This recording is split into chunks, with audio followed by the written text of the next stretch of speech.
नयागढ़ जिला रणपुर भेटबर जल प्रकल्पटी रणपुर एक मुख्य अंग कहले किछि भूल हेबो नाही। 1972 मसीह स्वर्गत माननीय मुख्यमंत्री बिजू पट्टनायक यहां निर्माण करी 7 गोटी पंचायतर चाषी मानकर जीविका बंचाइथिले। जो महत उद्देश्य बंधटी निर्माण करा जायथिला, निर्माण दिन ठारू आज पर्यंत प्रशासन अवहेला और राजनेतांक दूरदृष्टि न देबारु बंधर आयतन 120 एकर जगार पोती होई 60 एकर आयतन को कमी जाइछि। बंधर पुनरुद्धार करने आवश्यकता थिबा बेले ताको गुरुत्व दिया न जाय किछि स्वार्थवादी राजनेता और उच्च पद अधिकारी मानकर मिलित सहयोग रे अमृत जल प्रकल्प आरंभ करा जाइछि, जहाके चाषी कुल को गभीर आघात लागिछि। निज जीविका हराइबा भयरे गतकाली हजार हजार चाषी सरकार को अभियोग जणाइबा संगे संगे आंदोलन पई चेतावनी दैछन्ति। न्यूज माध्यम रे कलेक्टर सब कलेक्टर तहसीलदार को जणै देबाकू चाहूची, जदि आम भात हांडी रे के विष पकई आमको खाइबारे माने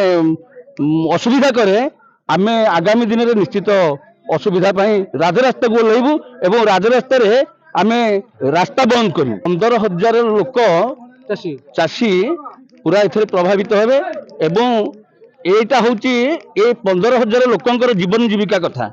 ये जीवन जीविका पूरे हैरान न करंतु। कौनसी दलगत निर्विशेष आम समस्त एक 5टी पंचायत समस्त लोक आम एकत्रित आमर ये भेटबर बंधटी स्वर्गत बिजू पट्टनायक द्वारा 1972 मसीह होता क्षुद्र जलसेचन चाष उद्देश्य होता, किंतु वर्तमान परिस्थिति रे 52 वर्ष है एथुरु माटी मुठाटीए खोड़ा है नहीं एवं प्रति वर्ष कादुआ पंख पहाड़र अनाबना जिनिस आसिक पोती होगी खेल पड़िया हवा को बसिलानी। जेते बेले आमर जमी की पानी पाऊना से समय रे रणपुर एनएससी की पानी जीवाई अमृत जल प्रकल्प बंध भितर बोरिंग करुछंती। तेणु चाषी कूल संपूर्ण आशंका आम जमी की तो जल पाऊनी, जदि बोरिंग करिए सबू पानी सियाड़े चलीज आमे केमती कौन करूँ। आम भात हांडी उपर जेहेतु से माने कुठारघात करिसेंती, तेणु प्रत्येक चाषी क्षुब्ध होई आजिर ए विक्षोभ आरंभ करिसेंती। भेटबर डैम रे केतुटा पंचायतर ग्रामवासी माने ए भेटबर डैम रे 8टी पंचायतर चाषी माने उपकृत होछंती। विशेषतः आईकट एरिया 5टी पंचायत अछि। ए चलित वर्ष केते हेक्टर केतेटा 1250 हेक्टर जगह। तेणु ये चलित वर्ष जल अनाटन है, वर्षा है नहीं। ये जल नरसिंहपुर एवं सेपटे नाटिम सांतरापुर पर्यंत जाई प्रत्येक फसल एवं धान फसल लोक मैंने चिराचरित भाव में जमी पाइबा कथा पाइले। रणपुर एनएससी की पानी गले आपण मानकर असुविधा कोन? रणपुर एनएससी की जदि बंध भितर बोरिंग करा जाए प्रत्येक जिनिस जलटा संपूर्ण एथुरु शुष्क हो जिवो एवं आम खेत को जल पाइब ना। गत मीटिंग रे कलेक्टर आपन कोन प्रतिश्रुति देथिले?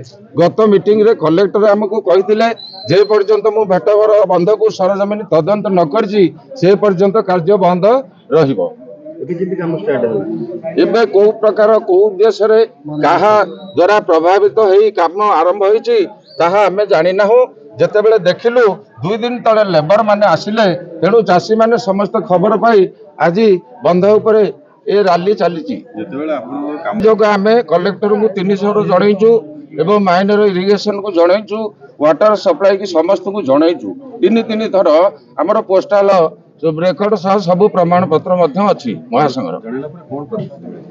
जनइला पर से माने कलेक्टर कहले आसबे सरजमीन तदंत करेंगे तापर जहाँ निष्पत्ति हम। बिना तदंत ये कि प्रकार काम कर शासनर अपव्यवहार द्वारा से माने प्रभावित हो कार्य कर। आमर कथा जदि चाषी भाई मानकर कथा न शुणे आगामी दिन में हजार हजार चाषी एवं महिला माने समस्त क्षोभ प्रकाश करी एसडीओ ऑफिस, तहसील ऑफिस, ब्लॉक ऑफिस जाम करने पछेबे ना। ये बंध 1972 मसीह होता आज पर्यंत आम भलरे केनाल रे पानी पाई पारना। ये प्रशासन आमको भूलिहास नानादि प्रकार आम चाषी भाई मान धरी आम केनाल सफा करूँ, कौटी गाड़िया सफा करूँ, कौट नहीं पानी मोड़ू। बहु प्रकार हीनस्था हवा सत्वे आम कथा कौन कथा आजिकल कर्णपात कले ना। ସମସ୍ତ କାଗଜପତ୍ର ଦେଇଛୁ। ଶେଷକୁ ଏ ବୋରିଂ କରିବା ଭିତରେ ଆମର ସନ 1972 ମସିହାରୁ ବନ୍ଧ ହେଇଥିଲା। ଏ ବନ୍ଧରୁ ପୁଳାଏ ମାଟି କାଢ଼ି ନାହାନ୍ତି। ଏଥର ଜଙ୍ଗଲ ପାହାଡ଼ ଆପଣ ଆଜି ଦେଖୁଛନ୍ତି, ସେ 72 ବର୍ଷ ହେଲା ସେଇ ବନ୍ଧ ପଡ଼ିଲା ଠାରୁ ସେ ଗଛ ବୃକ୍ଷ ନଟା ଅଛି। ଏ ପ୍ରଶାସନ ଆମକୁ ଦିନକ ପାଇଁ କିଛି ସାହାଯ୍ୟ ଅନୁଭୂତି ଦେଇନାହାନ୍ତି। ଏଣୁ ଏ ବନ୍ଧରେ ଯେତେବେଳେ ବୋରିଂ ହେଲା ପ୍ରଥମ ଥର ପାଇଁ ଆମେ ଭୋର ଧାନ କଟା ସମୟରେ ଆମ ଚାଷୀ ଭାଇମାନେ ଏକତ୍ରିତ ନ ହେବା ଭିତରେ ଆରମ୍ଭ କରିବା ଭିତରେ ଆମ କମିଟି ମାଧ୍ୟମରୁ ଆମେ ଯେଉଁ 15 ଜଣିଆ କମିଟି ରହିଥିଲୁ ସେମାନେ ଆସି ତାକୁ ଜବତ କଲୁ। କଲେକ୍ଟରଙ୍କ ପାଖକୁ ଲେଖା ଦେଇଥିଲୁ ଆଗରୁ, ଦ୍ୱିତୀୟରେ ବି ଦେଲୁ, ତୃତୀୟରେ ବି ଦେଇଛୁ। ସବୁ ପ୍ରକାର ଦବା ସତ୍ତ୍ୱେ କଲେକ୍ଟର ମହୋଦୟ ପାଣ୍ଡିଆନ ଆସିବା 10 ତାରିଖ ଦିନ ଆମକୁ ଅନୁରୋଧ କରିଥିଲେ ଯେ କଣ୍ଟ୍ରାକ୍ଟର ସହିତ ଆପଣମାନେ ଆସିକି ରଣପୁରରେ ମିଶିବେ। ଆମେ ଯଥାଶୀଘ୍ର ଆମ କମିଟି ମେମ୍ବର ସହ ଆମେ ଯାଇକି NSC ଅଫିସରେ ପହଞ୍ଚିଲୁ। କଲେକ୍ଟର ମହୋଦୟ ଆମକୁ ଯାହା ବୁଝେଇଲେ ଜଳ ସମ୍ପଦ ବିଷୟରେ ଆମେ ବହୁତ ଖୁସି ହେଲୁ। ତାଙ୍କେ କହିଲେ ପାଣି ଅଛି ବନ୍ଧରେ ଏବେ ନା ନାହିଁ, ପାଣି ନାହିଁ, ଏ ବର୍ଷ ଧାନ କରୁଛ ନା ନାହିଁ। ଆମେ ସବୁ ପ୍ରକାର ତାଙ୍କୁ ଚେତାବନୀ ଦେବା ଭିତରେ ସେ ଶେଷକୁ ଅନୁରୋଧ କଲେ ଯେ କ'ଣ ଆପଣଙ୍କର ଇଚ୍ଛା ନା ଏଇଠି ପାଣି ଅମୃତ ଜଳ ହେଇପାରିବନି। ମୁଁ କହିଲି ଆଜ୍ଞା ସୁବିଧା ଭାବରେ ଜଳ ଯୋଗାଇବା ପ୍ରଥମ କାରଣ। ଏଣୁ ସେ ଆମକୁ ପ୍ରତିଶ୍ରୁତି ଦେଇଥିଲେ ଯେ 25 ତାରିଖ ଭିତରେ ମୁଁ ବନ୍ଧ ଉପରକୁ ଯିବା ପାଇଁ ନିବେଦନ କରିଥିଲି। ନିବେଦନ କଲେ ମୁଁ ନିଶ୍ଚୟ ଯାଇ ପହଞ୍ଚିବି, ଆପଣମାନଙ୍କର ସୁବିଧା ଅସୁବିଧା ଦେଖିକି କହିବି। ମୁଁ ସେତିକି ଉତ୍ତର ଦେଇଥିଲି। ମୁଁ କହିଲି ସାର୍ ଆମକୁ 6 କୋଟି ଟଙ୍କା ଆସିଛି, 2 ବର୍ଷ ହେଲା 3 ବର୍ଷ ହେଲାଣି ଆମକୁ ଭୁତଉଛନ୍ତି ଏ ପ୍ରଶାସନ ଅଧିକାରୀ ମାନେ। ଆମକୁ ଟଙ୍କା ନାହିଁ, ଏ ବର୍ଷ ଧାନ ହବନି, ଏ ବର୍ଷ କମକ ହବନି। 6 କୋଟି ଟଙ୍କା ଆପଣ କ'ଣ ଲିଖିତ ଆକାରରେ କିଛି ପାଇଛନ୍ତି? ନାଇଁ, ଶୁଣିଛୁ ଆଜ୍ଞା ଇରିଗେସନ ଅଫିସରୁ ଯେ SDO କହିଲେ ଆମକୁ ଯେ 6 ଲକ୍ଷ ଟଙ୍କା ଆପଣଙ୍କ ବନ୍ଧ ପାଇଁ ଆସିଛି, 6 କୋଟି ଟଙ୍କା। ବର୍ତ୍ତମାନ ଆପଣ ଏ ବର୍ଷ ଧାନ କରିବେନି, କିଛି କରିବେନି, ଆମେ ସେ ସୁବିଧା କରିବୁ। ଏଇ ବର୍ଷ ହେଇଗଲା, ଏ ବର୍ଷ ମଧ୍ୟ ସିଆ କହୁଛନ୍ତି। କଲେକ୍ଟର ମହୋଦୟ ସେଇଦିନ ଆମ କଥା ଶୁଣିକି ଫୋନ କଲେ ସବୁ ବିଭାଗକୁ ନା ପ୍ରକୃତ ଭେଟବର ପ୍ରୋଜେକ୍ଟକୁ କେତେ ଟଙ୍କା ହେଇଛି ନା 6 କୋଟି ଟଙ୍କା ଆସିଛି। କ'ଣ ସେ ଟଙ୍କା ହଉଛି ନା ଆଜ୍ଞା ଦଉଛୁ ଏବେ ଟେଣ୍ଡର କରିବାକୁ ସୁବିଧା କରୁଛୁ। ଆଉ ସେତିକିବେଳେ ମୁଁ କଲେକ୍ଟର ବାବୁଙ୍କୁ କହିଲି, ମୁଁ କହିଲି ସାର୍ ଏମିତି ପ୍ରଶାସନ ଅଧିକାରୀ ଟେଣ୍ଡର ହେଇନି ଆଜି ଯାଏଁ, ଏ ବର୍ଷ ଟେଣ୍ଡର ହେଇନି ବୋଲେ ଆଉ କେତେ ବର୍ଷରେ ଟେଣ୍ଡର ହଉ ଆମ ମାନଙ୍କୁ ପ୍ରଶାସନ ପାଇବୁ, ସୁବିଧା ପାଇବୁ। ଆପଣ କ'ଣ ଚାହୁଁଛନ୍ତି ଏବେ? କ'ଣ ଚାହୁଁଛନ୍ତି? ଏବେ ଚାହୁଁଛି ବର୍ତ୍ତମାନ ଆମର ଏଇ ଯୋଉ ବୋରିଂ ହେଇଛି ଏ ଭେଟବର ବନ୍ଧରେ ବୋରିଂ କରେଇ ଦେବୁ ନାହିଁ। ମେନ୍ ପ୍ରଜାଙ୍କର ବହୁ ଅଭିଯୋଗ ଆସୁଛି, ଆମ ଜଳସ୍ତର ଯଦି ଏଠୁ ଯାଏ ଆମେ ଜୀବନ ଜୀବିକା ହାରିବୁ। ଏଣୁ ସମସ୍ତେ ଏକଜୁଟ ହେଇ ଆଜି ଏ ସଭାକୁ ନିମନ୍ତ୍ରିତ ହେଇଛନ୍ତି।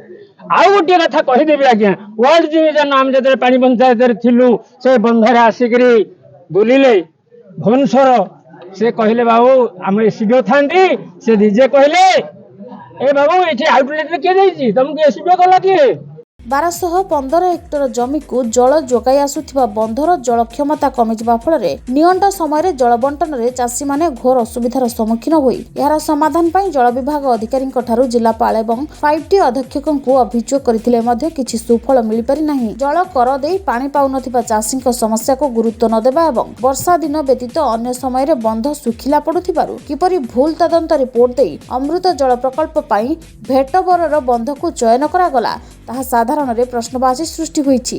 ଜଳର କ୍ଷମତା ବଢ଼ାଇବା ପାଇଁ ପୋତି ହୋଇ ପଡ଼ିଥିବା ପଙ୍କ ଉଦ୍ଧାର କରିବା ସଙ୍ଗେ ଚିରସ୍ରୋତାର ଡୁଙ୍ଗେଇ ଝରରୁ ଗୋଟିଏ ସ୍ରୋତ ଭେଟବର ବନ୍ଧରେ ସଂଯୋଗ କରି ସାରିବା ପରେ ଅମୃତ ଜଳ ପ୍ରୋଜେକ୍ଟକୁ କାର୍ଯ୍ୟ କରିବା ପାଇଁ କୃଷକ ମହାସଂଘ ଦାବି ରଖିଥିଲେ।